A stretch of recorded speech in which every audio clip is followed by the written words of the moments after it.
सुहानी job से आते ही सीधा रसोई में घुस गई।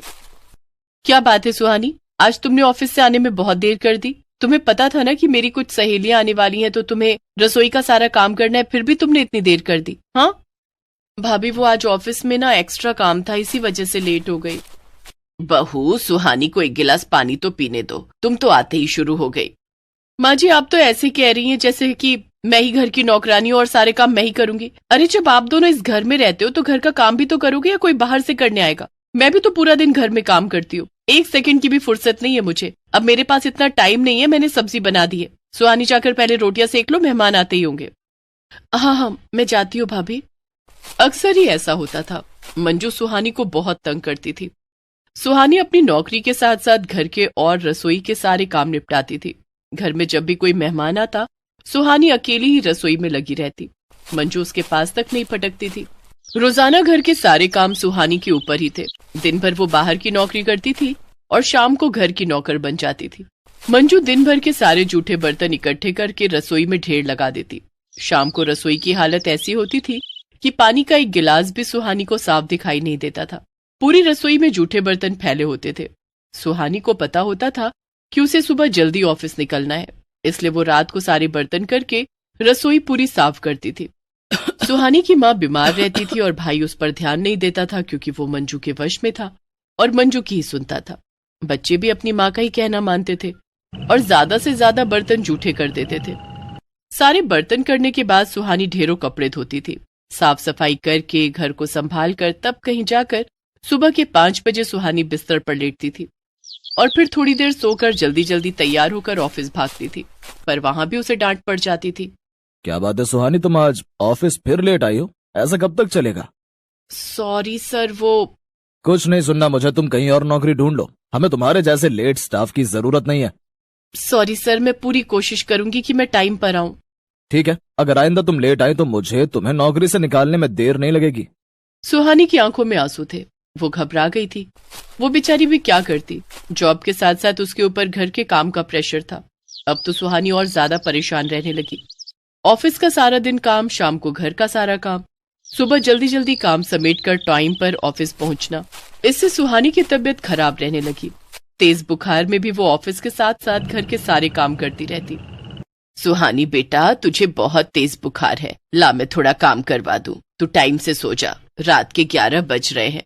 माँ, नहीं नहीं, तुम्हारी तबीयत पहले ही खराब रहती है, तुम पानी में हाथ डालोगी तो तुम्हें खांसी हो जाएगी। मैं कर लूंगी माँ, कोई बात नहीं, थोड़े से ही तो बर्तन है, मैं जल्दी जल्दी करके सो जाऊंगी। और वैसे कल मेरी छुट्टी है, कल संडे है ना, तो कल थोड़ी ज्यादा देर तक सो जाऊंगी।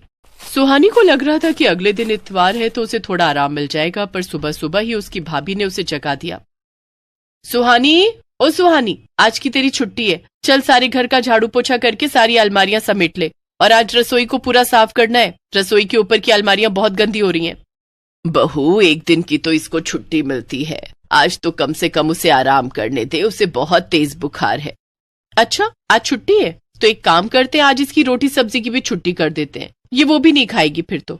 अब चल चुपचाप उठकर सारा काम कर, मैं अभी ब्यूटी पार्लर जा रही हूँ, मेरी सहेली की शादी है तो मुझे मेकअप की बात करके आना है। और हाँ, बच्चों को मैं घर पर ही छोड़ रही हूँ, तुम्हारे भैया किसी काम से सुबह ही निकल गए, कल आएंगे। बच्चे अभी सो रहे हैं, उठे तो उन्हें नाश्ता करवा देना, मैं जब तक आऊं सारे काम हो जाए। मंजू सुहानी को ढेरों काम पकड़ाकर ब्यूटी पार्लर के लिए निकल जाती है। सुहानी काम में लग जाती है। अचानक कुछ ही देर बाद सुहानी के मोबाइल पर उसके भैया का फोन आता है। हेलो, हाँ भैया। सुहानी, जल्दी से इस हॉस्पिटल में पहुंच, तेरी भाभी का एक्सीडेंट हो गया, मुझे किसी का फोन आया था, मैं भी अगली ट्रेन से पहुंच रहा हूँ। क्या, भाभी का एक्सीडेंट? हाँ भैया, मैं अभी जाती हूँ। सुहानी बच्चों को माँ के पास छोड़कर फटाफट हॉस्पिटल पहुंचती है। उसकी भाभी के सिर में बहुत चोटें आई थी। एक गाड़ी मंजू को टक्कर मारकर चली गई थी। आसपास के लोगों ने मंजू को संभाला और मंजू ने अपने पति सुनील को फोन किया। उसकी हालत बहुत बुरी थी। मंजू दर्द से कराह रही थी। कुछ लोग उसे हॉस्पिटल लेकर पहुंचते हैं। भाभी आपको कुछ नहीं होगा, आप ठीक हो जाओगे। मंजू बेहोश हो जाती है। देखिए, इनका खून बहुत बह चुका है, हमें जल्द ही इनका ऑपरेशन करना होगा, पर उसमें हमें खून की जरूरत है। डॉक्टर, आप मेरे शरीर से खून की एक एक बूंद ले लो, पर मेरी भाभी को कुछ मत होने देना, उन्हें ठीक कर दो डॉक्टर साहब। सुहानी बहुत रोती है। मंजू को खून की बहुत ज्यादा जरूरत थी, इसलिए सुहानी अपना खून देती है। शाम तक सुहानी का भाई हॉस्पिटल पहुंच जाता है। अब मंजू खतरे से बाहर थी। अगर आपकी बहन का खून ना मिलता तो आज आपकी वाइफ की जान बचाना बहुत मुश्किल था। हमारे हॉस्पिटल के ब्लड बैंक में वो ब्लड था ही नहीं जो आपकी वाइफ का ब्लड ग्रुप है। मैं जानता हूँ डॉक्टर, मेरी बहन बहुत अच्छी है, लाखों में से एक है मेरी बहन। मंजू सब कुछ सुन रही थी। अगले दिन मंजू की तबीयत थोड़ी ठीक थी। वो अस्पताल के बेड पर लेटी हुई थी। वहीं सुहानी भी उसके बराबर में ही बैठी हुई थी। तभी उसके मोबाइल पर उसके बॉस का फोन आ जाता है। सुहानी बॉस से बात करती है। सर कोई बात नहीं, अगर आपको मुझे नौकरी से निकालना है तो निकाल दीजिए, पर इस समय मेरी नौकरी से ज्यादा जरूरी मेरी भाभी की तबीयत है। जब तक मेरी भाभी पूरी तरह से ठीक नहीं हो जाती तब तक मैं ऑफिस नहीं आऊंगी। अगर आप चाहे तो मेरी जगह किसी और को रख सकते हैं, मैं कहीं और नौकरी ढूंढ लूंगी। सुहानी फोन काट देती है, पर मंजू सब कुछ सुन चुकी थी। उसकी आंखों में आंसू आ जाते हैं। जिस सुहानी पर उसने इतने अत्याचार किए, इतनी तकलीफें दी, आज वही ननद अपनी भाभी के लिए अपनी नौकरी छोड़ रही थी। वो ननद अपनी भाभी से कितना प्यार करती थी, जिस भाभी ने 2 मीठे बोल भी उससे कभी नहीं बोले थे। मंजू सुहानी से माफी मांगती है और उसको गले से लगा लेती है। जिस प्यार को सुहानी हमेशा तरसती थी, आज वो प्यार उसे अपनी भाभी से मिल गया था। उस दिन से सुहानी की जिंदगी में सब कुछ ठीक हो गया।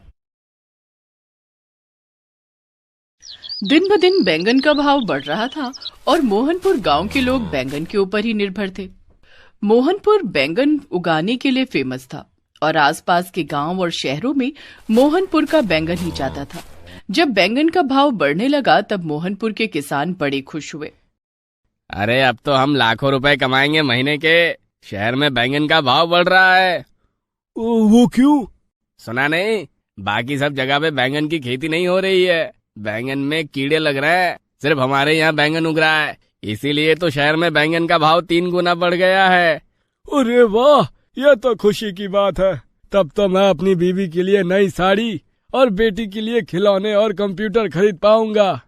अरे जो मर्जी खरीद ले हमारी तो लॉटरी लगने वाली है। खुशी तो उनमें थी, लेकिन उस खुशी के बीच में आने वाली बाधाओं के बारे में उनको कुछ पता ही नहीं था। मोहनपुर से 2 गांव छोड़कर एक छोटा सा गांव था।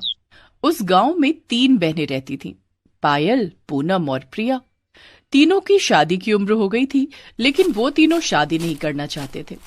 बेटी, शादी की उम्र हो गई है, जवान लड़की घर में बैठी रहेगी तो लोग उल्टा सीधा कहेंगे। तो कहने दो माँ, हमें घंटा फर्क नहीं पड़ता। हाँ माँ, शादी का कोई इरादा नहीं है हमारा, यहीं रहेंगे और भर भर कर बैंगन भरता खाएंगे। हाँ हाँ, तुम तीनों के लिए बैंगन खरीद के मैं भिखारी बन गई। ठीक है, आ जाओ, खाना लगाती हूँ। आज खाने में क्या बनाया माँ? वही बैंगन का भरता और रोटी। अरे वाह, मजा आ जाएगा, जल्दी खाना लगा दो माँ। तीनों बहनों को बैंगन खाने का बहुत शौक था। सुबह शाम बस उन्हें बैंगन चाहिए था। ऐसे ही दिन बीत रहा था। मंजू देवी परेशान थी। एक के बाद एक लड़कों का रिश्ता आ रहा था, लेकिन तीनों में से एक भी बेटी शादी के लिए हाँ ही नहीं कर रही थी। उन्हें सिर्फ एक ही चीज शादी के लिए मना सकती थी, और वो था बैंगन। मंजू देवी ने दिमाग लगाया और मोहनपुर में लड़का ढूंढना शुरू किया। और ढूंढने के बाद मंजू देवी को एक ही घर के 3 भाइयों के बारे में पता चला, रमेश, सुरेश और रितेश। मंजू ने तुरंत बात चलाई और रमेश, सुरेश, रितेश की मां बिमला अपने बेटों की शादी के लिए मान गई। तब मंजू उन तीनों का फोटो लेकर अपनी बेटियों के पास आई। ये देखो, ये लड़के दिखने में कैसे हैं? अरे माँ, आप फिर से लड़कों की तस्वीरें लेकर आ गई। आपको कितनी बार बताऊं कि हम तीनों शादी नहीं करना चाहते। अच्छा ठीक है, कोई बात नहीं। मैंने सोचा था ससुराल जाएगी तो भर भर कर बैंगन खा पाएगी, लेकिन अब क्या ही कर सकते हैं। 1 मिनट, बैंगन मतलब इनका घर मोहनपुर में है, और तुम लोगों को तो पता ही है कि मोहनपुर बैंगन की खेतीबाड़ी के लिए फेमस है। उसी गांव में बहू बनकर जाओगी तो भर भर कर बैंगन खाने को मिलेगा ना। अरे वाह, ये तो कमाल ही हो गया। हमेशा बैंगन खरीदना पड़ता है, इसीलिए आप हमें रोज डांटती हो। अब हम भी आराम से बैंगन खा सकेंगे। वही तो कह रही हूं मैं, लड़के शादी के लिए तैयार हैं, लड़के की माँ ने भी हाँ कर दी है। अब बस तुम तीनों मान जाओ तो बात आगे बढ़ा सकती हूँ। हाँ माँ, आप बात आगे बढ़ाओ। बैंगन के लिए तो हम कुछ भी करेंगे, और ये तो सिर्फ शादी है। मंजू को पता था कि ये पैतरा काम आएगा। मंजू बड़ी खुश हुई। आखिरकार उसने अपनी बेटियों को शादी के लिए मना ही लिया था। 1 महीने के अंदर उसने अपनी बेटियों की शादी करवा दी। आहा, अब मैं चैन से मर सकती हूँ। मेरी सारी जिम्मेदारी खत्म हो चुकी है। हे भगवान, आपका लाख लाख शुक्र है। मंजू को तो छुटकारा मिल गया, लेकिन मोहनपुर के लोगों को अब भुगतना था। शादी के बाद अब तीनों बहुएं खाना बनाने के लिए रसोई में गईं और कहा, माँ जी, रसोई में बैंगन क्यों नहीं है? बैंगन? अरे यहाँ तो चारों तरफ बैंगन ही बैंगन है। खा खा के पक गई हूँ, इसीलिए और बैंगन नहीं खाती। ऐसे कैसे चलेगा? हमें पसंद है बैंगन। हाँ, बैंगन के अलावा हम कुछ खा ही नहीं पाते हैं। ठीक है, मैं नरेश को बोल देती हूँ 2-3 बैंगन दे जाने के लिए। 2-3 बैंगन? उससे हमारा कुछ नहीं होगा। 3 बैंगन तो हम एक ही बार में खा जाते हैं, वो भी अकेले। दिन के 50 बैंगन खाते हैं हम तीनों मिलके। हाय रब्बा, 50 बैंगन दिन के? मैं तो भिखारी बन जाऊंगी। क्यों, आपका खुद का खेत नहीं है? नहीं बहू, मेरे तीनों बेटे तो नौकरी करते हैं, हम खेती बाड़ी नहीं करते। मोहनपुर का हर एक आदमी बैंगन थोड़ी उगाता है। ये सुनकर तीनों का दिल बैठ गया। माँ ने हमारी शादी करवाने के लिए कुछ भी कहा था, अब तो हम वापस भी नहीं जा सकते। नहीं जा सकते, हम यहीं रहेंगे और यहीं पर भर भर कर बैंगन खाएंगे। वो कैसे? चुरा के। यहाँ चारों तरफ बस बैंगन के खेत ही खेत हैं। हम बैंगन लाएंगे और खाएंगे। प्रिया बाहर गई और एक खेत से 50 बैंगन उठाकर ले आई। ये लो, आज का जुगाड़ तो हो गया। किसके खेत से लाई है प्रिया? वो सब मुझे नहीं पता, बस उठा लाई। चलो अब खाना बनाते हैं। तीनों ने मिलकर चावल, रोटी, बैंगन की सब्जी, बैंगन का भरता और मसाला बैंगन बनाया। ये क्या बहू, सिर्फ बैंगन ही बैंगन? और आया कहाँ से इतने सारे बैंगन? आ गया माँ, अब खा लीजिए, हमें भी भूख लगी है। मोहनपुर के बैंगन खाने के बाद तो तीनों पागल ही हो गए।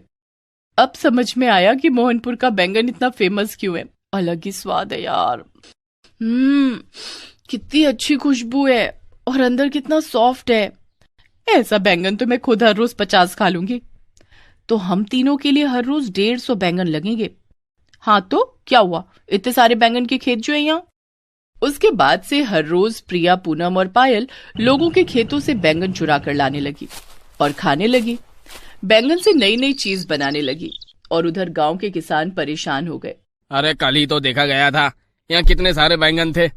अचानक से 100-200 बैंगन कम कैसे हो गए? कमाल है यार। 1 महीना बीत गया और गांव का हर एक किसान परेशान हो गया। 1 महीने में उन्हें लाखों का लॉस हो गया। अरे हमारे बैंगन कहाँ जा रहे हैं? वही तो, रातों रात बैंगन कैसे गायब हो रहे हैं? कीड़े नहीं पड़ रहे हैं, कीड़े पड़ते तो कीड़ों की दवाई लेकर मार देते। उधर शहर में बैंगन का डिमांड बढ़ रहा है और यहाँ हमारे खेतों में बैंगन गायब हो रहे हैं। सोचा था भर भर के पैसे कमाऊंगा इस साल, लेकिन सारे सपनों में पानी फिर गया।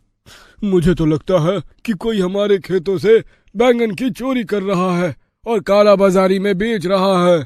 बैंगन की काला बाजारी? ये पहली बार सुना है। आखिर बैंगन कब से इतना महंगा चीज हो गया?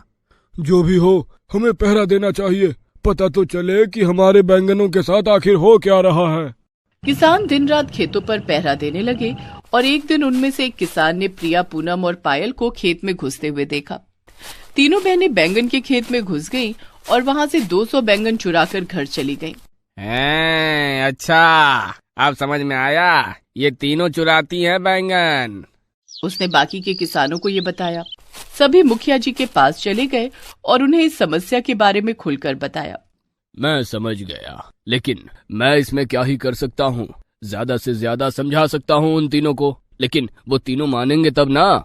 मुखिया जी की पत्नी घर के अंदर से सब कुछ सुन रही थी।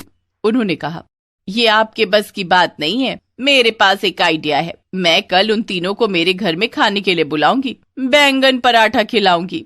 अरे वो ऐसे ही खा रहे हैं और ऊपर से तुम उन्हें बैंगन पराठा दावत में बुला रही हो। अरे तुम देखते जाओ, बस कल के बाद वो फिर कभी बैंगन खाने के बारे में सोचेंगे भी नहीं। मुखिया जी की पत्नी ने बिमला के घर जाकर तीनों बहनों को बैंगन पराठा दावत में बुलाया। वो तीनों बड़े खुश हुए। बैंगन पराठा नई चीज थी। अगले दिन वो तीनों सुबह सुबह मुखिया जी के घर चले गए और मुखिया जी की पत्नी ने उन्हें बैंगन पराठा खाने के लिए दिया। खाओ खाओ, पेट भर कर खाओ, जितना खा सकती हो उतना खाओ। किसी को नहीं पता था कि मुखिया जी की पत्नी ने उन बैंगन के पराठों में पेट खराब होने वाली दवा मिलाई थी। तीनों ने पेट भरकर बैंगन पराठा खाया और घर लौट आए। उसके बाद तीनों के पेट में भयानक दर्द होने लगा, साथ में पोटी और उल्टी। 3 दिन तक लगातार वो तीनों उल्टियां करती रहीं और उल्टियों में बैंगन की स्मेल आने लगी। उसके बाद डॉक्टर ने दवाई खिलाकर तीनों को ठीक किया। बिमला ने पूछा, बहू तबीयत ठीक हो गई है, आज क्या खाओगी? बैंगन का भरता बना दूं? नहीं नहीं माँ जी, बैंगन का नाम भी मत लीजिए, नाम सुनते ही उल्टी आ रही है। इसी तरह उन तीनों की बैंगन खाने की आदत छूटी और गांव के किसानों की चिंता भी खत्म हो गई।